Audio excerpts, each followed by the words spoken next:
Di ujung pantai desa Pasir Tua, suasana senja selalu menyimpan misteri. Ombak-ombak kecil yang bergulung lembut di bibir pantai seolah menyanyikan irama yang memanggil, seakan menanti untuk menyelimuti siapa saja yang berani mendekat.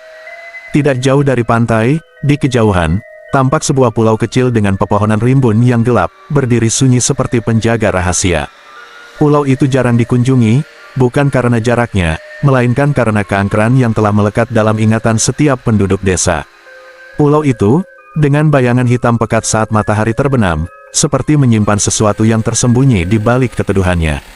Sore hari, terutama saat langit mulai menguning, anak-anak sering terlihat berlarian di tepi pantai, berkejaran dengan riuh rendah tawa. Namun, belakangan ini mereka tidak sendiri. Bayangan anak-anak lain, yang tampak samar namun jelas, mulai terlihat ikut bermain di air.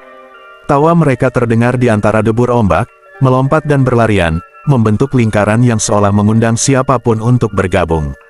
Wajah-wajah mereka tampak ceria, namun tidak ada satupun dari penduduk desa yang mengenali mereka.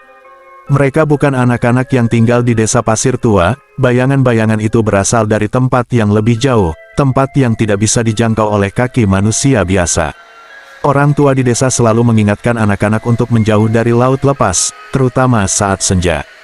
Jangan pernah bermain terlalu dekat dengan laut, apalagi menuju pulau itu, ujar mereka tegas. Namun, anak-anak hanya bisa memandang laut dengan perasaan penasaran yang terusik. Mengapa bayangan itu selalu muncul? Mengapa anak-anak di sana tampak begitu riang, seperti tak kenal lelah bermain di antara ombak? Beberapa anak berbisik bahwa mereka ingin mencoba mendekat ke pulau dan bergabung dengan anak-anak bayangan itu. Rasa penasaran seperti api kecil yang terus menyala di hati mereka, menyala lebih terang setiap kali larangan itu diulang tanpa penjelasan. Salah satunya adalah Wira. Wira dikenal sebagai anak yang berani dan penuh rasa ingin tahu. Di desa Pasir Tua, di mana semua anak takut mendekati pantai kala senja, Wira justru selalu berdiri paling dekat dengan garis ombak, matanya menatap tajam ke arah pulau angker di kejauhan. Berkali-kali orang tuanya menegur, mengingatkan akan bahaya yang tersembunyi di balik kedamaian laut. Namun, bagi Wira, larangan-larangan itu hanya menambah daya tarik misterius yang seolah memanggilnya. Hari itu, matahari mulai meredup di ufuk barat, menciptakan semburat jingga di langit dan membentangkan bayangan panjang di atas air.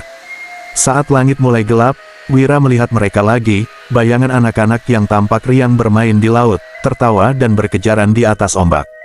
Sore itu, jumlah mereka tampak lebih banyak dari biasanya.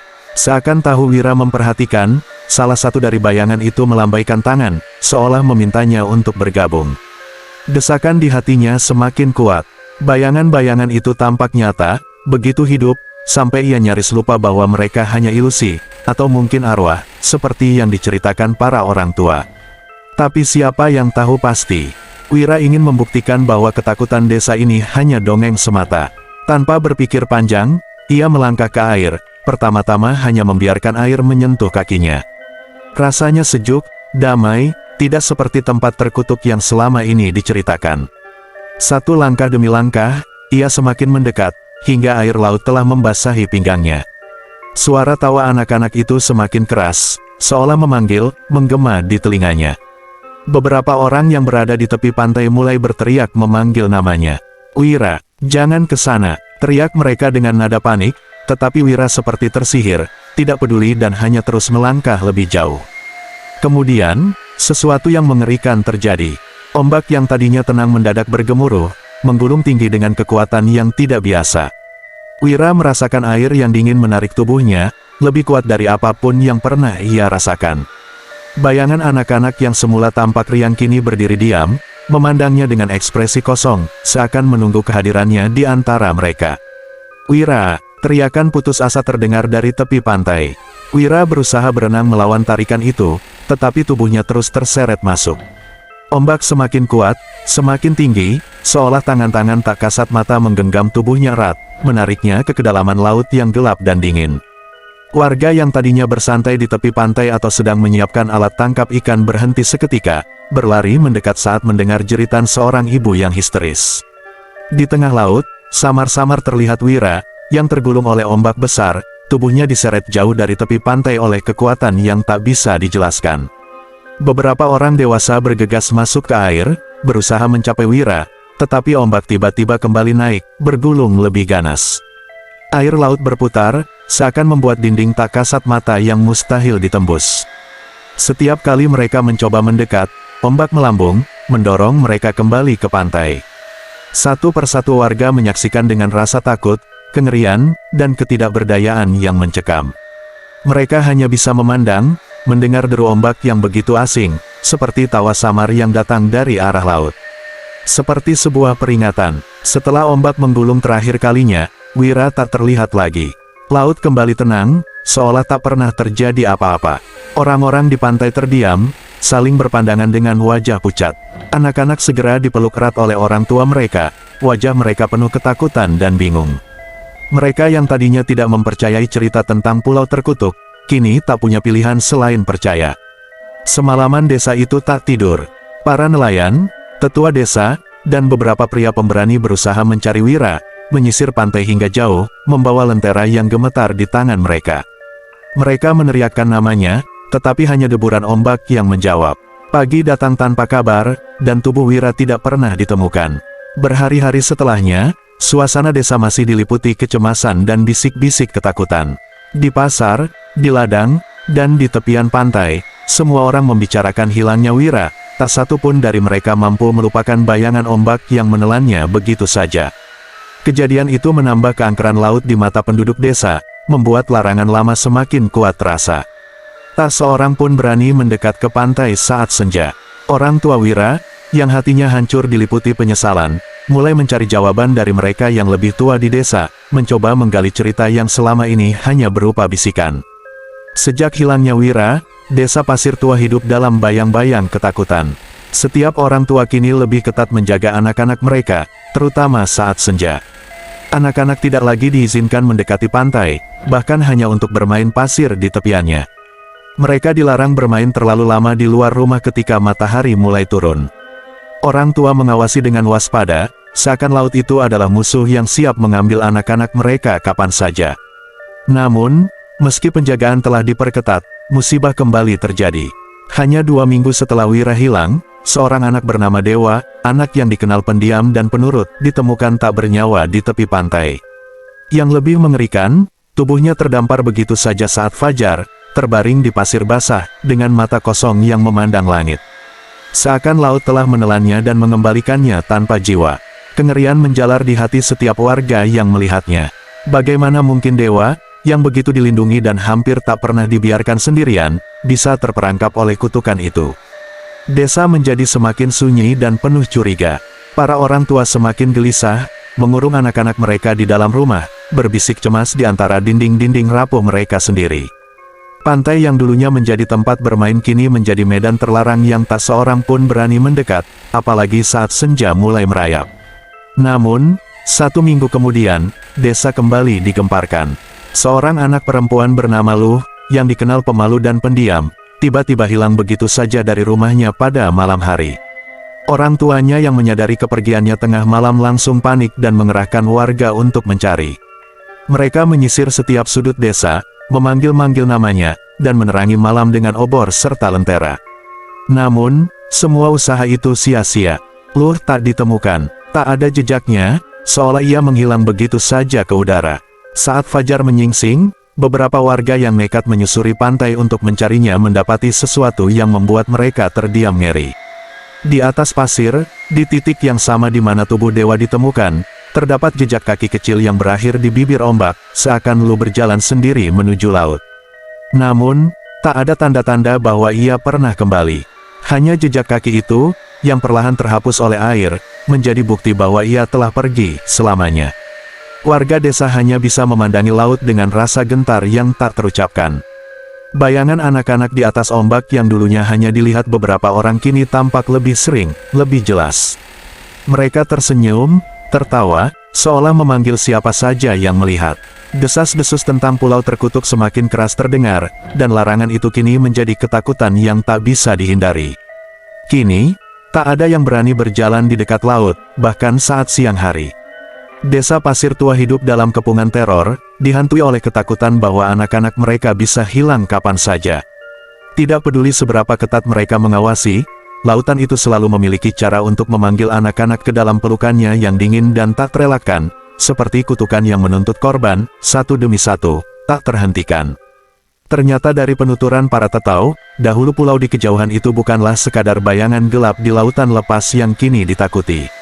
Pulau itu pernah menjadi tempat bernaung bagi sebuah komunitas kecil yang hidup damai di antara pepohonan rindang dan ladang subur.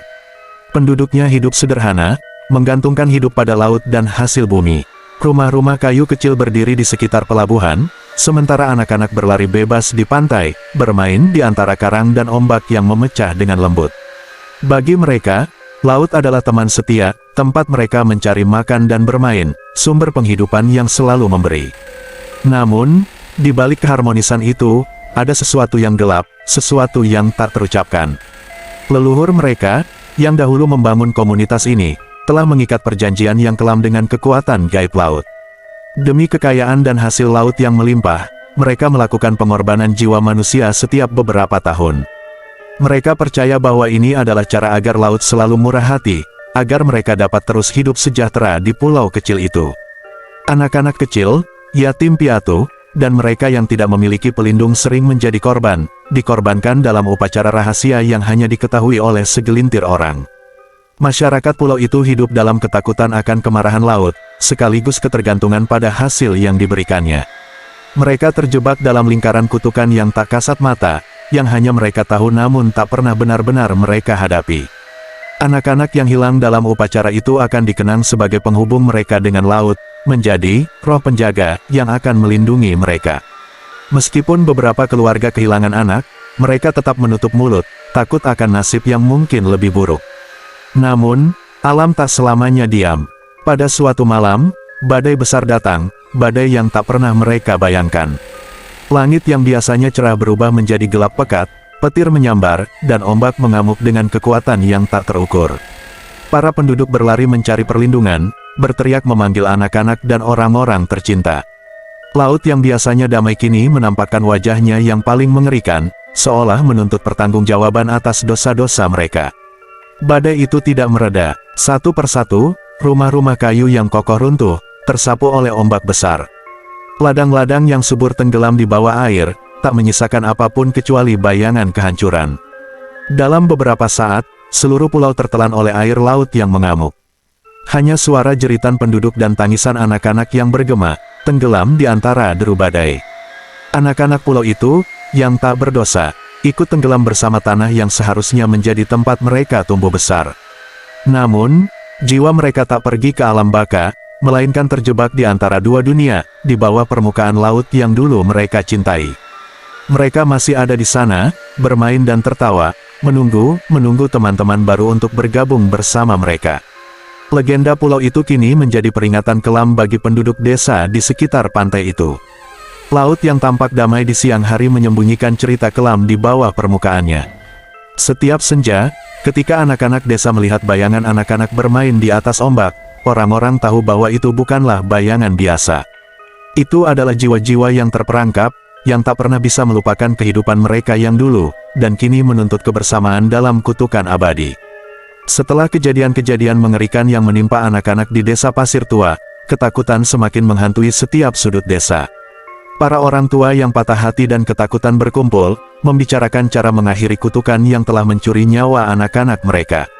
Di tengah kegelisahan itu, seorang tetua desa bernama Nyisari mengusulkan untuk memanggil seseorang yang mungkin bisa menjawab misteri ini. Sosok itu adalah Ki Marta, seorang paranormal yang dikenal memiliki kemampuan untuk berkomunikasi dengan alam gaib. Pada malam bulan purnama, desa mengadakan ritual di tepi pantai, dipimpin oleh Ki Marta.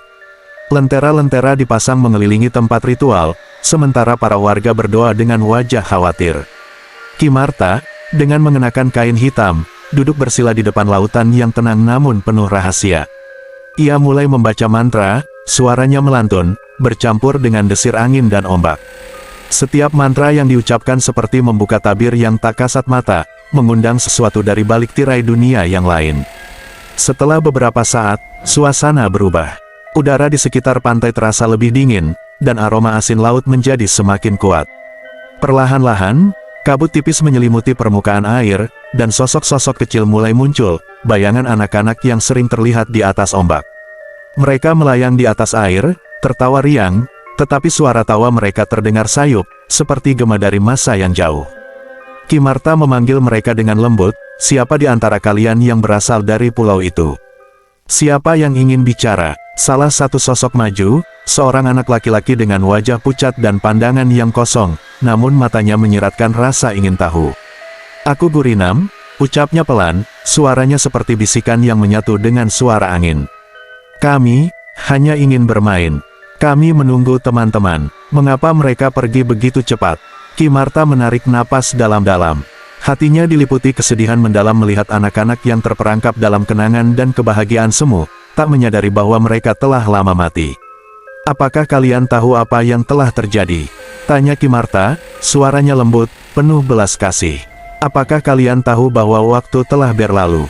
Anak-anak itu tampak kebingungan. Wayan dan yang lain menggeleng, ekspresi mereka seakan bertanya-tanya. "Kami hanya menunggu teman-teman yang datang setiap beberapa waktu. Mereka datang bermain sebentar, lalu menghilang lagi." Ki Marta mengerti. Anak-anak ini, yang tenggelam bersama pulau mereka, terperangkap dalam siklus tanpa akhir. Mereka tidak sadar bahwa mereka bukan lagi bagian dari dunia manusia, tidak menyadari bahwa teman-teman yang datang sebenarnya adalah anak-anak dari desa yang mereka tarik ke laut, terperdaya oleh ingatan bermain yang tak pernah usai. Dengan hati-hati, Ki Marta mencoba menjelaskan kepada mereka, "Kalian telah lama pergi dari dunia ini. Tubuh kalian sudah tidak ada. Jiwa kalian terperangkap karena dosa yang dilakukan leluhur kalian, tetapi ini bukan salah kalian." Anak-anak itu memandangnya dengan tatapan hampa, sulit bagi mereka memahami kenyataan yang tersirat dalam kata-kata Ki Marta. "Kami tidak ingin jahat," ujar Gurinam, matanya dipenuhi ketakutan. "Kami hanya kesepian, kami hanya ingin teman." Ki Marta menghela napas, menyadari bahwa meski arwah-arwah ini tidak berniat jahat, keberadaan mereka menciptakan kekuatan gaib yang menarik anak-anak desa ke laut. Jiwa-jiwa ini, tanpa sadar, menghipnotis anak-anak hidup dengan tawa mereka, dengan bayangan permainan yang tampak begitu nyata, membawa mereka mendekat hingga laut menelan mereka. Ritual itu berakhir dengan wajah Ki Marta yang pucat dan tegang. Ia berbicara kepada para warga yang menunggunya di pantai, menyampaikan bahwa arwah anak-anak itu bukanlah roh jahat, tetapi jiwa yang terjebak dalam masa lalu, dalam siklus permainan yang tiada akhir. Meski demikian, mereka tetap membawa bahaya karena takdir kutukan yang tak bisa mereka hindari. Akhirnya, atas nasihat Ki Marta, para warga memutuskan untuk membuat ritual persembahan bagi arwah-arwah itu setiap tahun. Mereka menyiapkan persembahan berupa mainan dan makanan, meletakkannya di tepi laut setiap malam bulan purnama, berharap agar jiwa anak-anak pulau itu mendapat kedamaian dan tidak lagi merasa kesepian.